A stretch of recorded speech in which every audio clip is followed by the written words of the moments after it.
Hello, hi Atreya, how are you? Hello, Kimber Mary. I'm doing good. Thank you so much for having me. Yes, I'm excited to have you here and to talk about all things like art and law and what's been happening this past year, which is the goal of this discussion today, a very informal but fun discussion about what has happened in the art world from a legal perspective. And so I'm looking forward to hearing your thoughts on it. And so to dive right in, I would love to hear what has been your, I guess, most interesting or maybe even like the most fun development in the art law world that's happened in 2025 and why you think it's important, why it's a big update. Of course. Well, I will just preface this by saying that it really has been a wild year for art law. There's been a lot of complexity, a lot of drama, very human stories about about creation and history and ownership, but also a lot of artificial stories with deepfakes and AI art and synthetic personalities.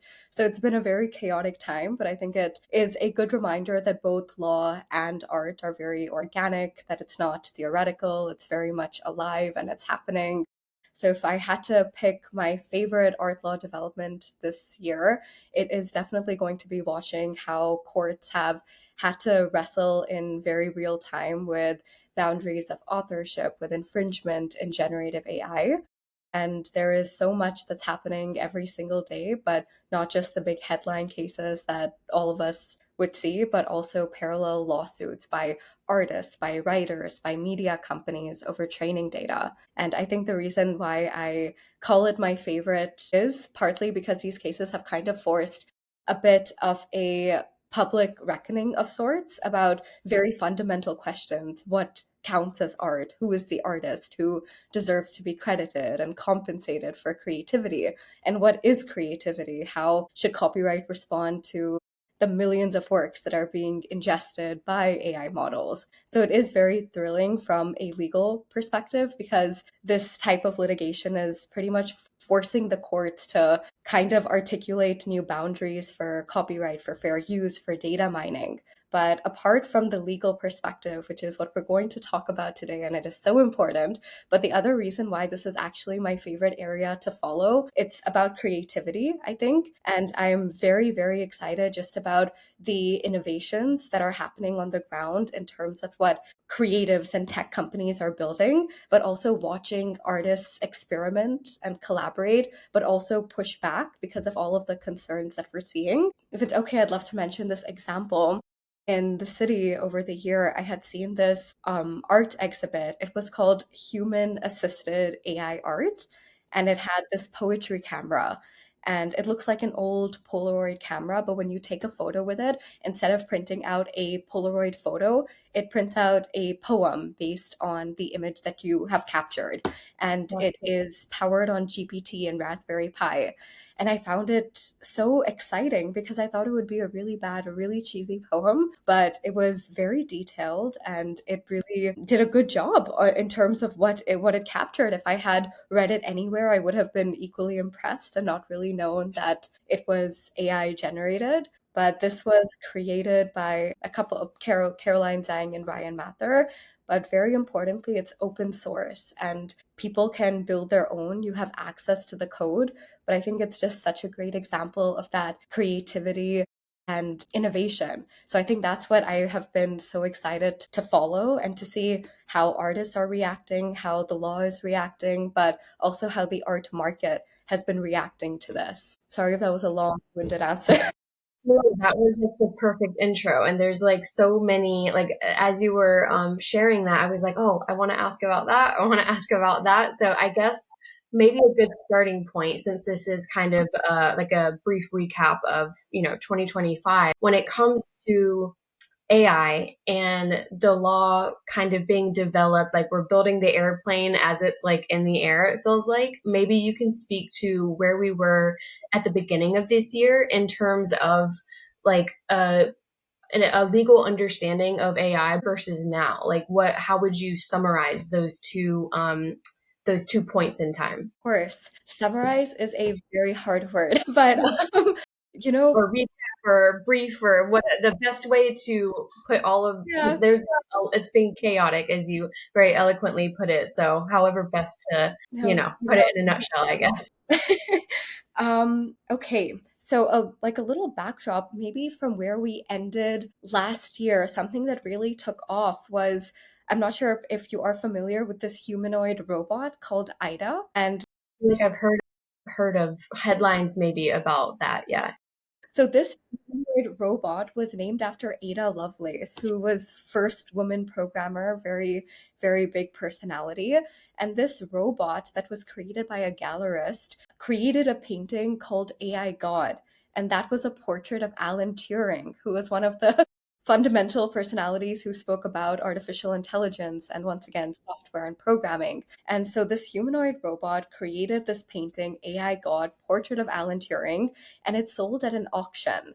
And it sold at, it was estimated to sell at 140 to $160,000, but I think it ultimately sold for about 1.02 million. And I think this just immediately raises questions and kind of puts us into a perspective of what the following year was going to look like, just about authorship, ownership, and once again, how the art market values works that are created with or created by artificial intelligence. And the reactions are so varied, very widely. And some artists are excited by the tools, others are very, very apprehensive. And the concerns are very real, especially when it comes to control and compensation and the integrity of their work and their style. But what I found really interesting when this happened and this artwork sold is my mind went immediately to who owns this work? Who this robot? Is the robot the owner? Is the gallerist the owner? Or does nobody own AI God at all because it's generated by artificial intelligence? And of course, the private buyer, the private collector, whoever purchased AI God did not really care. It's been purchased and it belongs to somebody. And as long as you own some kind of a statement piece, I think people were very much okay and happy with it. So it's I like to talk about that as kind of the starting point because as you said, so much has happened since then. This past year, there are about 40, 50 lawsuits just against OpenAI at this time.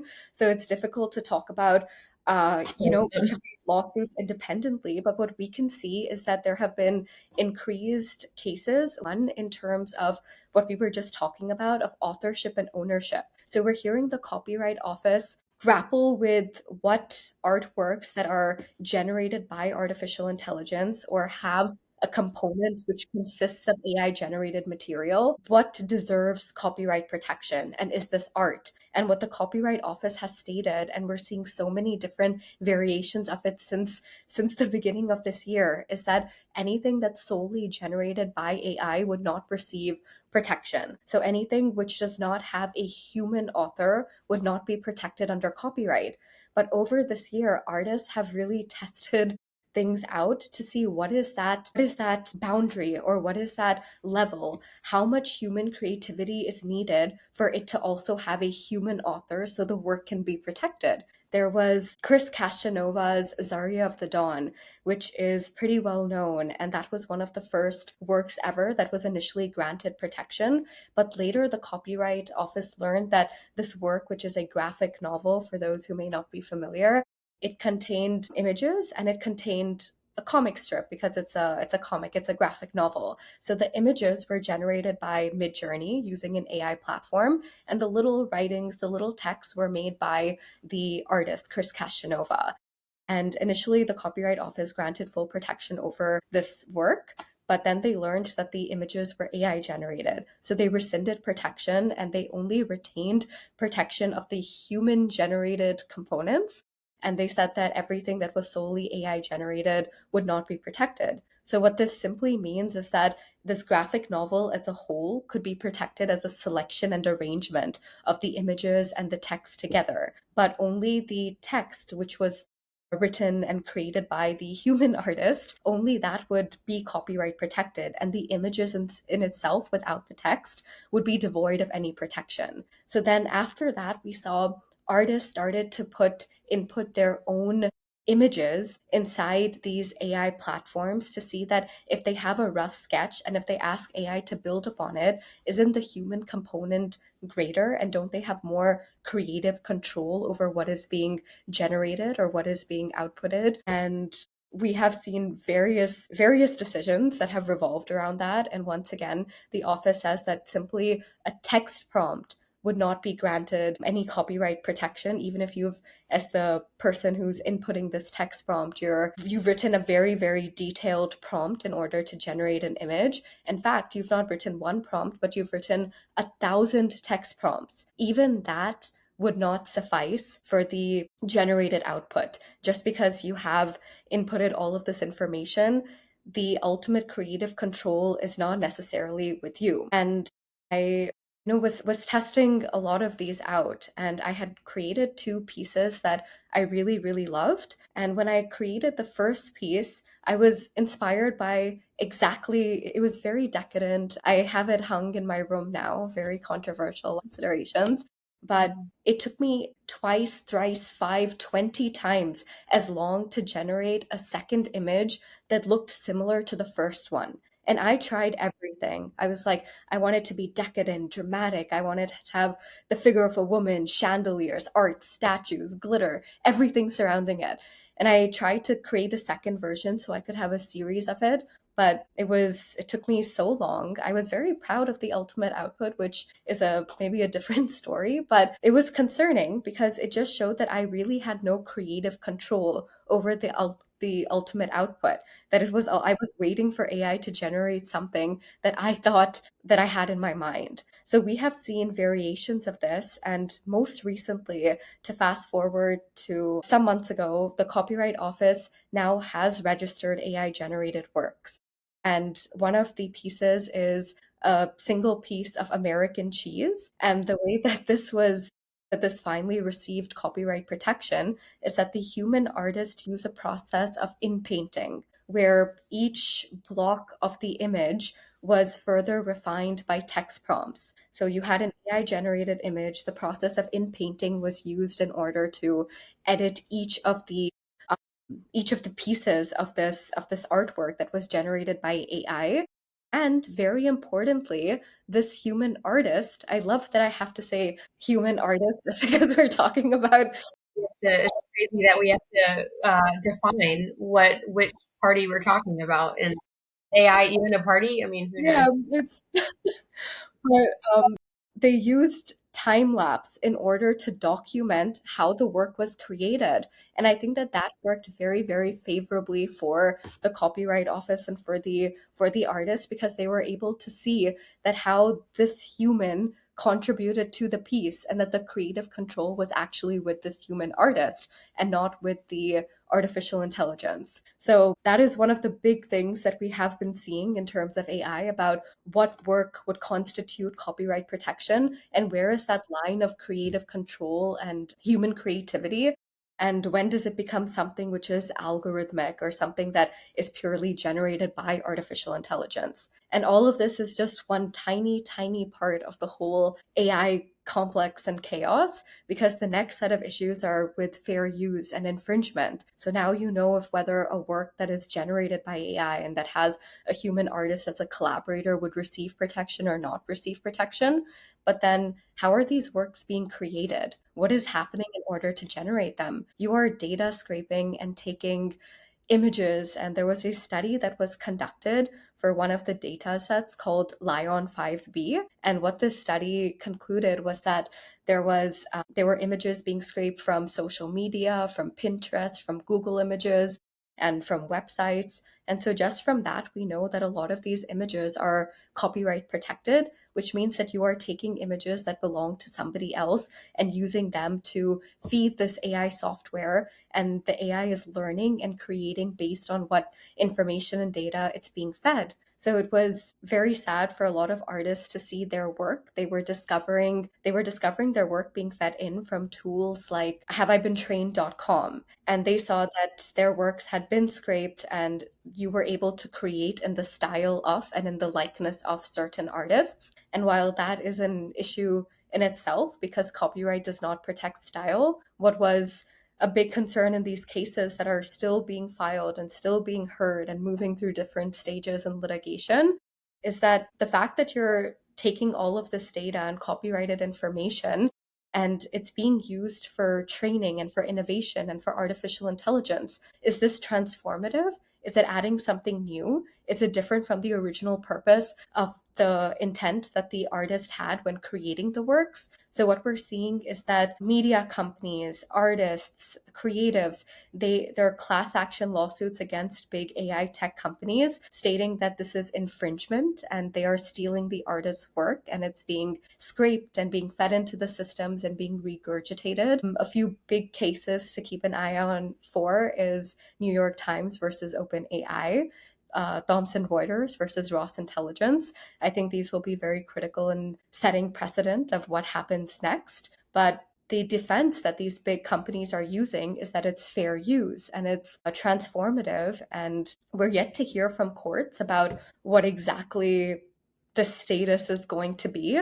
But I think it's very, very interesting and very fun to also see that the courts are not just looking at these from this is these AI companies are regurgitating and they are kind of copying whatever is happening. But the questions that the courts are asking it is very interesting. It's that is training transformation? Is it reproduction? They're looking at market harm. If they're also looking at if this AI art is being produced, is it a substitute in the market for works that already exist that belong to other artists? So I think following all of these cases and looking at how the courts are asking questions in terms of how these works can be differentiated or substituted and potentially harm a licensing market that should be there for artists is interesting.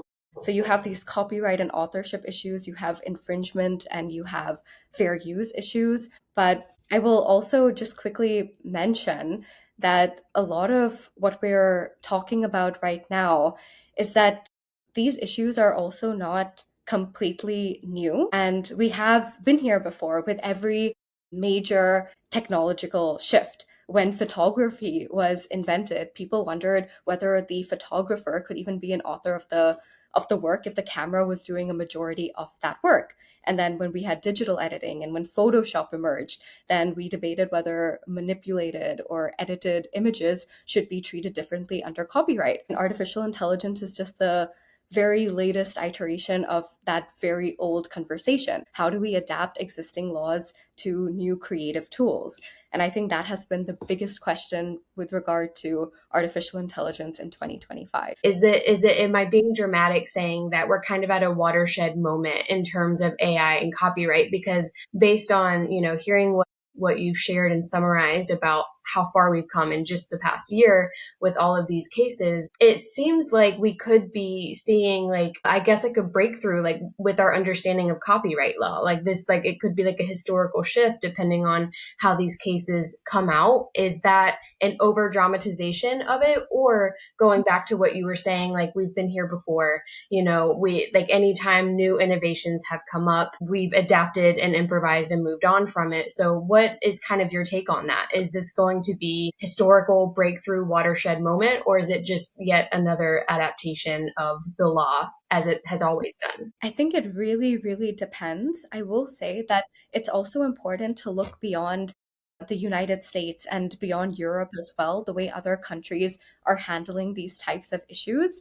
And, maybe to give a little bit of a backdrop, for example, in India, not related to artificial intelligence, but related to authorship and related to identity.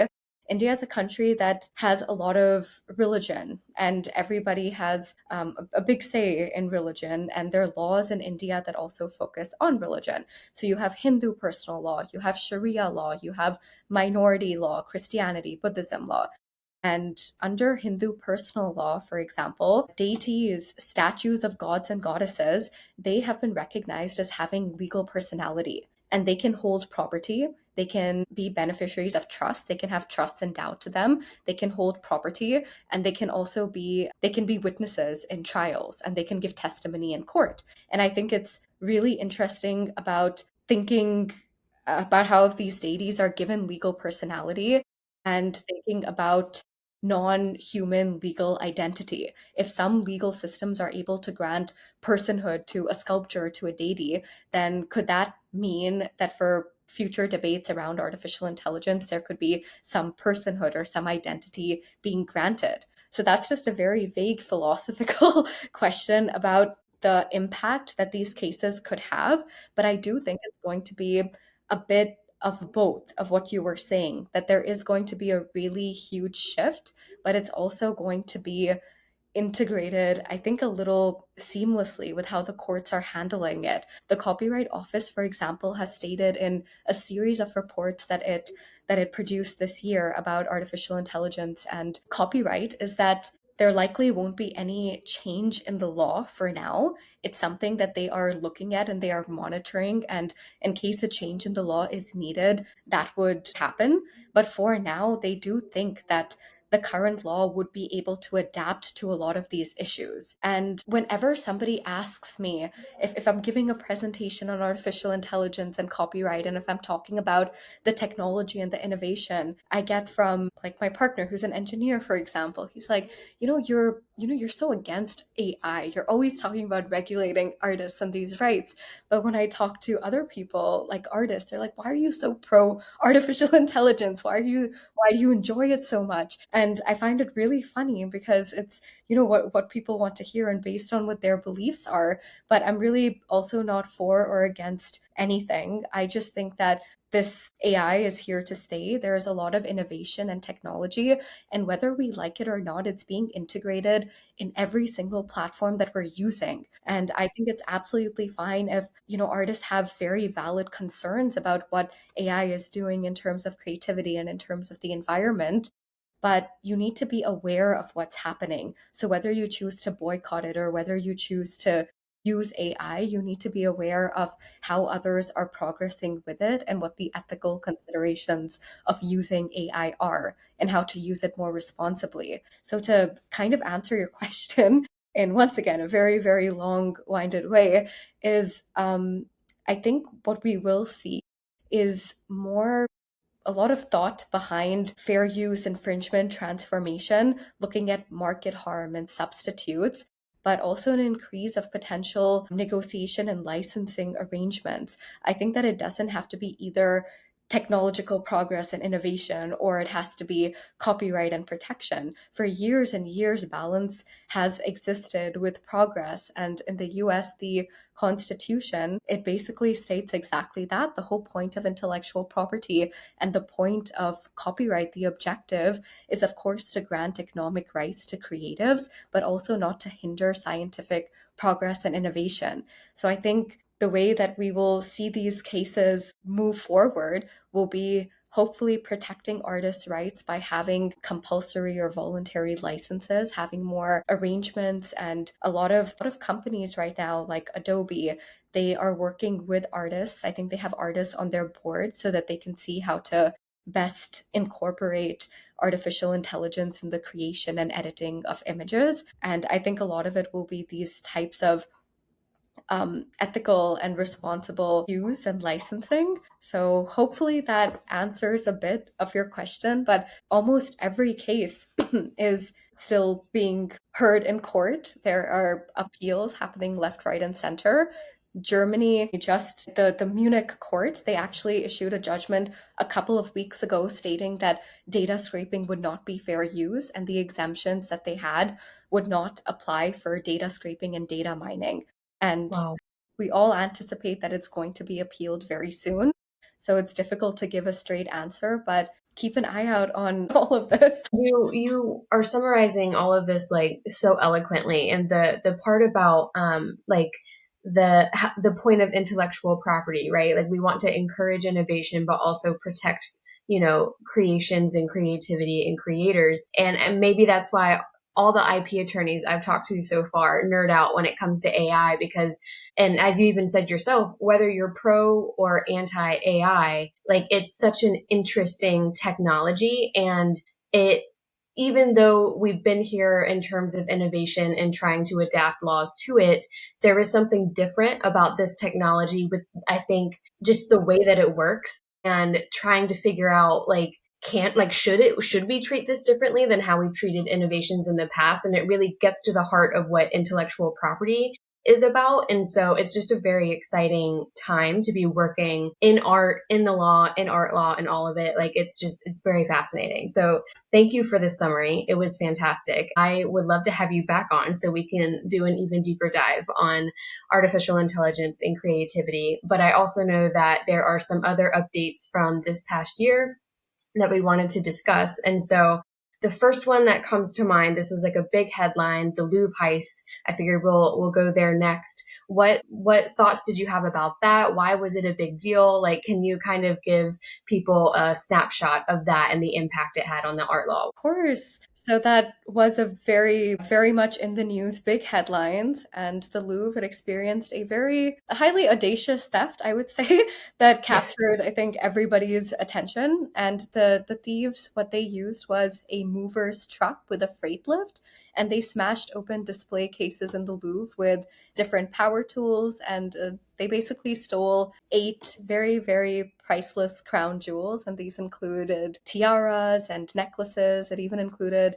an emerald necklace that was gifted by Napoleon to his second wife. And all of these pieces, of course, had very deep historical significance. But this heist, or if we call it a heist, it took less than 8 minutes, and the suspects they fled on scooters. And one of the pieces it was recovered, the rest remained missing, but it was at a value of 88 million euros, or roughly like $110 million. And I think in general, when we hear about this heist and when everybody was reading about it and it was in the newspaper, God knows I watch way too many movies and I've watched White Collar, I've watched all of this. And when I think of a museum heist, it's lasers, slick moves, dodging these lasers, rolling around, breaking into, hacking into the systems. And over here, it was a freight lift, a ladder in daylight. And auditors had also discovered that the password protecting the museum's video surveillance system was simply Louvre. So I think it was just And that's our reminder, everyone, go change your passwords. Let's do something a little bit more creative. Make sure you have a number, a character, 13 characters long. Like, yeah, that was the first time I'd heard that nugget of information about this story. That's kind of crazy. yeah, it's wild. And I think the reason why it's so interesting from an art law perspective and just a cultural perspective, of course, it is, like I said, some kind of a modern day audacity, daylight robbery, it was clearly planned but executed in a museum that was full of staff, that was full of visitors. And it also just exposed a lot of gaps in museum security, and even at one of the world's very prestigious institutions. And the CCTV coverage, it was incomplete. And, it goes to show that some exhibits are very, very vulnerable at these institutions. And it's a bit of a wake up call for museums globally. And I think it's important to understand this heist in a historical context too. So we are bringing in what's happening this year, but we're tying it into things that have happened in the past. And when I saw this, I was, of course, very confused. But you really recall the 1911 theft of the Mona Lisa. And this was a single thief that stole a then very little known painting.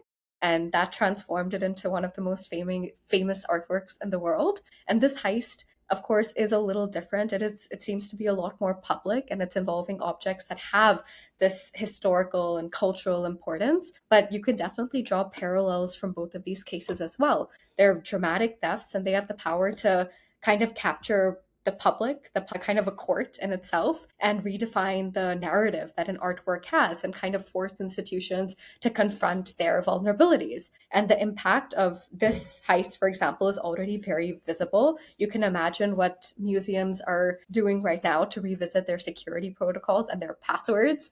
And insurance companies, they also definitely have to reevaluate coverage for high value objects. And I think it is very sad for this next point and the next impact. When you steal an artwork that's very well known, if you steal the Mona Lisa, it's difficult to know what exactly to do with it. Everybody knows what the artwork is. And if you cut the work, if you break it into a million pieces and try to sell it, it loses its value. So that's what can be said about paintings that people are on the lookout for. But jewels, they can be melted, they can be cut, they can be resold, and it can pretty much become untraceable. So it is very different from the theft of paintings and other works in which the value is the painting in itself and not in terms of a diamond or jewelry that could have value independently. So it's hard to say what is going to happen, whether people are going to be accountable, whether they're going to be caught. But I think what we have seen and what is important is just the legal framework and the protection around cultural property and what the custodial responsibility for museums is going to be.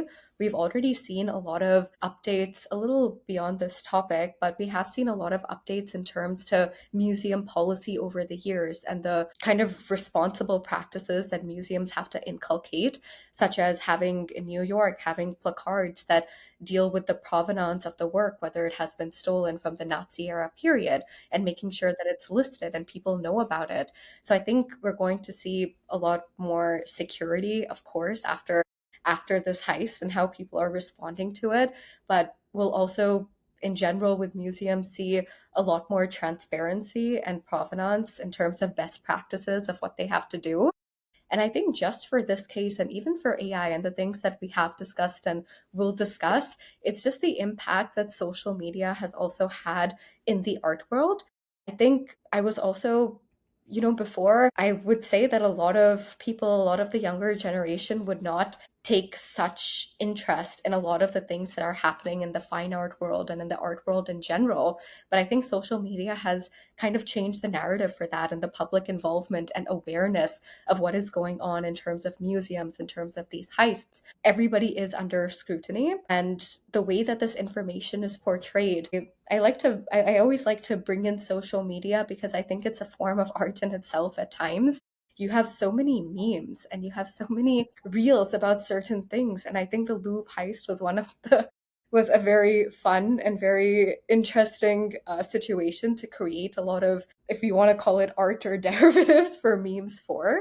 And when I had first read about this, the first thing that came to my mind was how I watched this reel about how if you have a ladder, you can walk in anywhere. I'm not sure if you've seen that video, but I have people not, but that tracks. That but tracks. you just need a ladder and a construction hat. You walk in and people just allow you to go in. And I thought that this was very, very funny and very fitting thinking about the Louvre in that sense that, oh, you have these workers, they have this freight lift, they're doing work. Of course they're allowed to do it. So but overall, I think this heist, it's a reminder that things go way beyond copyright and contracts. It's also about preserving history and accountability and trust. The From what I recall, I think the director of the Louvre tried to resign after, but the resignation was not accepted. So it's such an interesting, sad, funny but concerning. It's a lot of things and definitely a lot of ways to look at it. Yeah. Yeah, I would not think that 2025 we would have seen something like this, but yet here we are. It is. It's crazy. I would like to get your prediction. Do you think that the thieves will be caught, or do you think that the jewels will be recovered at any point in time? Oh my gosh. Well, I read recently that there was a suspect in custody. Mm, So I am hoping that, with the leads that they would be caught, but I am worried that at this point, maybe I think they would have wanted to get rid of how the jewels or how these pieces looked as pieces in a museum. And I think they may be melted or cut or resold in some way. I'm really, really hoping that that's not the case. It's just that once that happens, it would be highly unlikely to be able to catch them. It would be pretty untraceable when the jewels are basically independent from what that piece represented and what it looked like in whole. So while I would remain hopeful because they do have suspects in custody, even regardless of that, I am a little wary that they would have tried to change the appearance of it almost immediately, or maybe they decided to lay low until things died down. But it's so difficult to say. And it's so, I think everything that we've talked about has had some historical context, like the 1911 theft of Mona Lisa, but also the huge theft at the Isabel Stewart Gardner Museum and how all of those works are still missing. And that kind of brings me to what I was saying earlier about the difference in terms of paintings being stolen, and then you really don't know what to do with them because people are on the lookout for it. But what is surprising is that nobody has come up with these paintings, even at the at the Isabel Stewart Gardner Museum. Nobody has offered any information, and it has been years and years and years. So a lot of the statute of limitations, I believe, should have expired. So it's interesting to see that nothing has happened and there are no developments for that case. And it just makes me worried about these types of cases as well, where it's not even paintings, but it's jewels. So Yeah. I'm not sure if that's an answer. It's more of a concern. No, it's an a fair count. And this subject, it's also a good segue into another area that you wanted to discuss regarding updates from 2025, at least from like a museum perspective, restitution and just updates that have happened there. I'd love to hear a recap of what happened in 2025 and the impact it's been having. So I think something really positive has been the restitution of a lot of pieces from different countries over the past years. And I will start maybe with India. We've seen temple sculptures, bronzes, manuscripts, different religious objects that have been returned from American museums, from private collections. And what I really, really love about this is that it's also not just the legal side of things about restitution, but it's about communities being able to reclaim the memory and tradition and, like in India especially, some spiritual continuity with these statues that are often worshipped. So there have been so many things happening. We had in India, for example, a lot of cultural property agreements and a big one with the United States that helps facilitate exactly these types of restitutions. And it's a big shift from what we have seen earlier. There are different organizations and there are different entities that are working together. This year I had the absolute pleasure of speaking with this organization called the India Pride Project, which was founded by Vijay Kumar. And they essentially are a nonprofit and they rely on tips from regular people about works that have been stolen. And one of the things that Vijay Kumar, the founder of this India Pride Project, had done is that while he was sitting in Singapore, he was using Google Street View and he zoomed into a gallery and was able to see pieces that did not belong there. And that Wow. initiated, I think it was incredible once again to see what technology is capable of doing when you're sitting in another country. But Yeah. relying on all of these tips and working with other organizations and with Interpol, they were able to bring back Nataraja statues and a lot of other incredible pieces. Once these, what's important to note is that yes, restitution has happened and these pieces have returned home, but it's what happens after these pieces return as well. In India, a lot of visitors were no longer at the temples where these pieces were once stolen from, but after they returned, there were processions, there were celebrations. And like I said, it was a celebration of community, and they were able to have these gods back where they belonged and have them part of the culture and tradition where they were worshipped. And it is hard because we've also hosted and talked about a lot of these cases and some of the questions that come up, which I think, you know, once again, I'm like, oh, the audacity is people will ask that, oh, but you know, these objects, they have been preserved in another country, and now if they go back to the original country, they're going to be misused or they're going to be now worshipped, and they're not going to be preserved as they once were in these foreign institutions. And I'm just like, no, that is really not how it should work. I think it is very important for artworks to be displayed and for artworks to to travel and for other people to see them. That's how we learn, that's how we understand and understand different cultures and learn about the history and the past of so many different countries and objects and what these antiquities really mean. but there's an ethical way to go about it.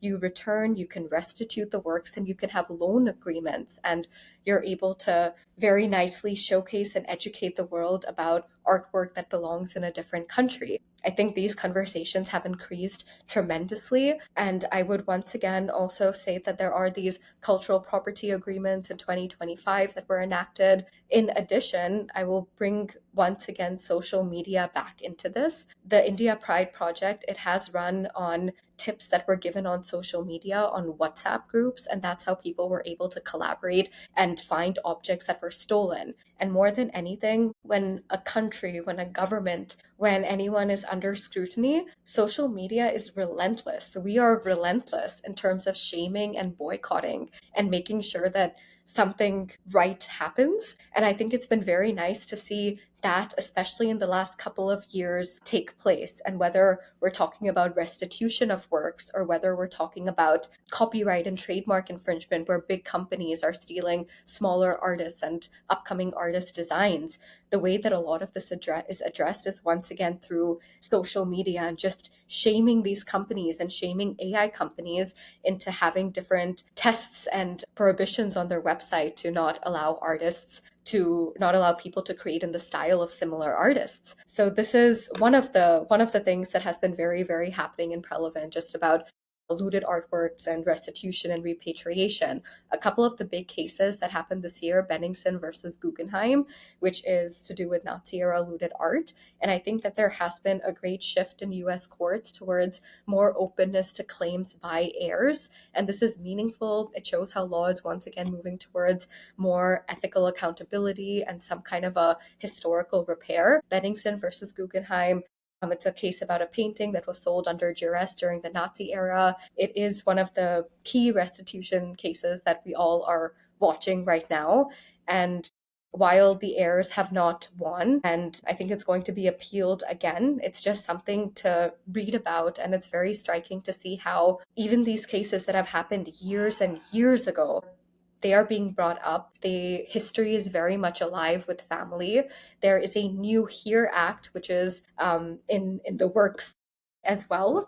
And I think it'll be great to see what happens in terms of Nazi era restitution, what the act will bring. But I think families and heirs of families who face such great injustices, they are continuing to fight, and museums have to more or less grapple with how they are going to be these custodians of objects with very painful pasts, and whether that entails returning these objects, whether it entails including a placard, as we talked about earlier, to deal with the provenance of these works. But you really can't separate art and aesthetics from ethics at all. So I think a lot of these restitution cases, which we are very much on the lookout for, will we'll see more in this next year, but it's nice to see that these are happening. People are very passionate about having these cases heard, and maybe next year we can talk about the impact of the New Here Act and what that is going to look like. That would be amazing. And speaking on the point of this might be going, taking a little bit of a left turn, but it's like tangentially related to some of the subjects that have come up in what we just discussed when it comes to provenance and stolen artworks, or just like verifying the artwork at hand. I know you had written down talking about updates in terms of blockchain and using that as a way of authenticating artworks. Maybe you could speak to that a little bit and what happened in 2025 with that. Of course, blockchain, artificial intelligence, provenance, all of these, when you hear the words for the first time, I was always like, what is happening? What are all of these Yes. terms and how do you bring them together? Something that the Center for Art Law worked on this year were guidelines for the responsible use of artificial intelligence for the authentication of artwork. And I think that is something that we're going to continue to see.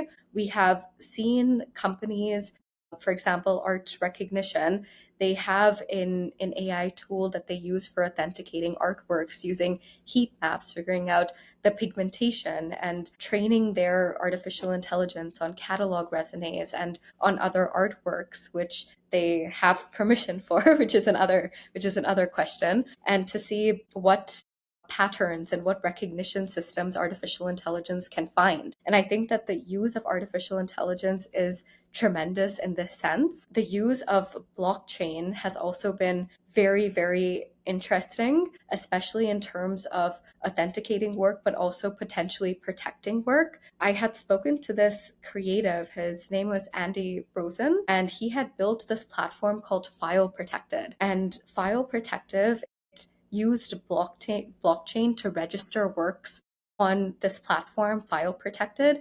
And what you would have to do is use the hashtag File Protected in order to have these works registered. And what this was really meant for was if you had artwork that could not be copyright protected, for example, if it was generated by AI, or if you are an artist who did not the funds to register each and every one of your works. Copyright registration is completely independent. But what this did through the blockchain was that once this artwork was registered on the blockchain, you would be able to see how it was created. You would be able to see the ownership of it. And if the work was ever transferred or if it now had a new owner, you'd be able to track it. So it has been very helpful in terms of provenance as well, in order to see and trace and track ownership from one person to another. And something very interesting about this platform in specific was also that a lot of times what we see in the industry is that artists are not, they're hesitant to enter into a contract, or sometimes they want a contract, but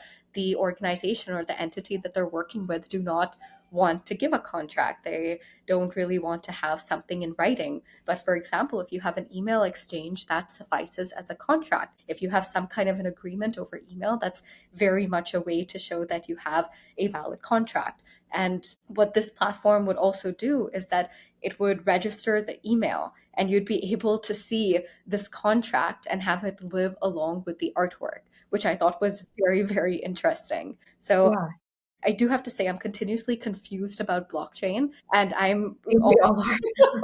I'm Yeah, always learning about it. But yeah, here, what I've seen is that there are so many interesting uses of blockchain, of using it with artificial intelligence for authenticity, for provenance, for ownership, and to find ways that kind of protect artwork or protect artists in a way that's beyond legal. And while, of course, you need the legal protection, you need copyright, this could be a good interim and a good way to at least have some way to track what you're doing and the creation of your work, especially I would say for what we have just been talking about for AI related artwork and how you need to show human creativity. Blockchain registering the work on blockchain is a terrific way, I think, to go about exactly that, to show how you made it and for it to have some kind of a form that's living. And if it's transferred to one person, that will retain. It would be difficult to change or edit or manipulate that ownership. Some of the things that we learned about were blockchain and what DAOs are doing, decentralized autonomous organizations. There was initially a really big rise in blockchain and NFTs, and how these autonomous organizations would, how do I explain this best? How they come together as a collective and then they invest in a certain piece or certain artwork.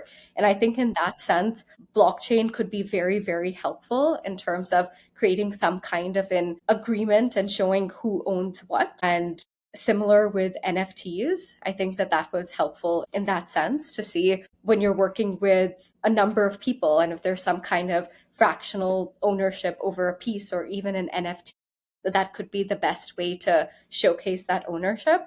I can't once again say that I have read too much into it, and I can't say that I've read a lot of cases. From what I have seen is that the use of, or just that fad of NFTs has significantly decreased in 2025. I think an update just on NFTs is needed, but I'd be curious to see what all they stand for and what it's going to be used for. yeah. That was a fantastic update on blockchain and tying that in with like provenance and authenticating artworks. The last, I guess, area, if you will, in terms of recapping 2025 and developments in the art law world, we were going to discuss briefly immigration of artists. And I would just love to hear, what those highlights were for 2025, where we stand now, and what are some of the events or maybe laws that you're looking at in that area. So immigration has been something that has had a, very big impact on a lot of people in the US and a lot of people abroad who were looking to make a move to the US. And When I first got into the field of art law, I came from a copyright and intellectual property background, and I didn't imagine that so many different laws, whether it's contracts, consignments, divorce, legacy, trust, estates, would come into play. And one of those also includes immigration. I didn't realize the impact immigration has on artists and art community as well in the country. And a lot of course, as everyone may be familiar with, a lot of artists draw from their experience as immigrants in the creation of work. And there are a lot of public installations and public pieces about a whole bunch of different issues and different challenges that the world and that immigrants face. So I just wanted to preface this discussion on that artists are here and they are creating and they have things to say, and their work is very, very important and needed in order to kind of do what we were talking about earlier, to understand how the world works in different parts of the country, to understand traditions and culture and bring that to another country. And the visa that really regulates and helps artists move from one place to another in the US at least is an O1 visa. It's the extraordinary ability visa. And apart from that, you have a B1, B2 visa, which is a bit of a tourist and business visa. And with that, you're able to stay for a short term, maybe come for an exhibition or something of that sort, and a residency. You have an F1 visa, which is a student visa that artists also immigrate on, and that is to study in the country and do their masters of fine arts and various other things to further their profession and their practice.